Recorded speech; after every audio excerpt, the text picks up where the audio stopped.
I got a great experience with one-on-one with a Packer, and it was 1997 February. Packers had just won Super Bowl 31.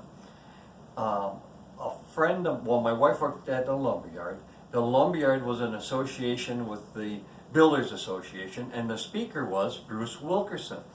And so my wife got us tickets. I was so excited about it. I went and listened to Bruce talk. We had a nice meal. After everything was over, I went up to Bruce so you could talk to him and ask him some questions. I kind of threw out, I said, "What are you going to do, Bruce? What are you up to next?" And he said, "Well, I'd love to go to Green Bay, but I don't have a way to get up to Green Bay." I said, "I'll take you." And he looks at me like, "What do you mean?" I said, "My wife and I'll take off of work tomorrow. I will drive you up to Green Bay and you can do whatever you need to do, and I would be honored to." And we made a date. I picked him up at the Sheraton in Milwaukee, and we drove up. It was kind of a snowy day, not that that matters, but Bruce said, "Oh, you guys, the snowplows are out," and he goes, "You guys shovel the roads." And I kind of looked back at him. I thought, shovel the roads. I never had heard that. But anyways, it was a Ford Astro van, and I put him in the back seat, the way back seat. I took out the middle seat because his legs were like forever long. So I took that seat out, and every time he just moved or adjusted himself, the whole van, because he's such a big man. He was a tackle, right? Yes. Yeah. He was a big human. He was an offensive tackle. But anyways, we had a great conversation all the way up to Green Bay. We get up to Green Bay, got to Lambeau, and he knew the code. At the time, it was like a passcode. You had to hit the right numbers to get in. So Yeah. put them. We followed him into the locker room, and he said, "You guys go, don't get in trouble." But he said what he needed to do was see the trainer and talk to him. So my wife and I were walking around. We look in different places, see a couple Packers. Most of them were gone, obviously, as February after the Super Bowl. But there's a couple that needed treatment. One was, I think it was George Cumby, I think that's who it was. I sat down next to him. He was in the locker room. I talked to him a little bit about different things. It was great. My wife was meandering around, and Was it George Coons? George Coons. Okay. I apologize. That's all right. That's exactly who it was. That's all right, because I was trying to think. I didn't think Cumby. Cumby was earlier. Yeah. It's George Coons. All right. Thank you very, very much. Sure. And my wife was meandering around in a different little area, and she turned a corner, and here comes Mark Chimera out of the showers with not much on, nothing on. He comes around the corner, sees her. Mrs. Lamping. My wife said she slowly backed up, and walked out of the thing. But anyways, that's her little claim to fame. Oh my but anyway, God. so we What an had, interesting guy to meet. Yeah, yes, it was before all that stuff, huh?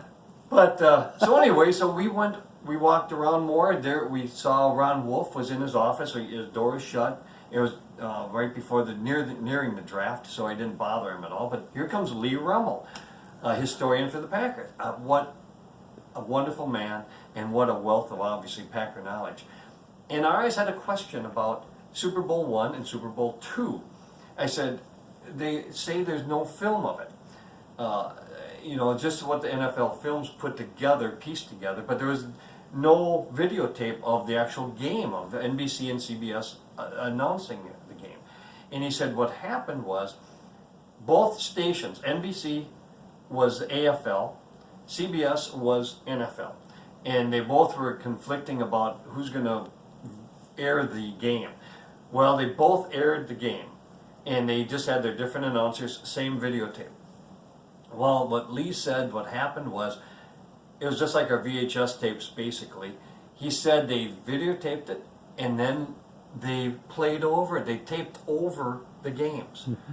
So they don't have any of the video of 1 and 2 Super Bowl. So I confirmed that with Lee, and it was very disappointing, because I thought I'd love to relive that. I watched it live, just like you probably did, Jim. Yeah. And it's a wonderful experience. But anyways, we're at the stadium, milling around a little bit more, and Bruce Wilkerson said, "Would you like to? We need to, getting about noon. Would you like to go out to lunch?" So we went out to lunch with him. Had a nice time. Went back to the locker room for a little thing, a couple things. He got some treatment and he got some information about probably some exercises he had to do. And we hightailed it home down back to Milwaukee. I dropped him off. He autographed a football for me. And we have a little connection now. He liked to collect Ford Model A or Ford A tractors, and A's and B's. The real ones, the big real ones, tractors. And so after I saw him come to an alumni game, I talked to him and I asked him about his tractors, and he said one thing that really stuck in my mind was that he went into the Packers locker room that day and he told all the players, play as long as you possibly can, because now he was working at Alcoa down in Tennessee in the factory, and he had to make some money because it isn't like even 20 years later it's crazy money. Yeah. But he said, he told the players, he said, that stick in my mind, he goes, play as long as you can because the real world is not a fun place. Play football. So anyways, that's my Bruce. That's a good one. Now that Super Bowl, you did see finally that they did come out with. They pieced it together. They sure did. Are you on it? Yeah, you're still on. Still on. They pieced it together. Disappointing. I loved it. If you could see it, but they had like 4 or 5 commentators talking. Some of the Cowboys and I apologize. The Raiders. Chiefs and the Raiders. And the Chiefs. Who was it? It was the Hammer. Yes. Was talking, if I'm not mistaken. But they didn't. They kind of viewed those guys and left the film. Yeah. I was very disappointed. But come to find out, there is a video. There is somebody has a tape of Super Bowl I. The gentleman is in like South Carolina or Virginia, one over in the East Coast. He worked in some kind of a TV station, and he has a tape. But the NFL wants it. He knows it's worth X amount of dollars. He'd like to show it, but he can't. The NFL film says copyright every game they used to anyways. You can't do it. Yeah.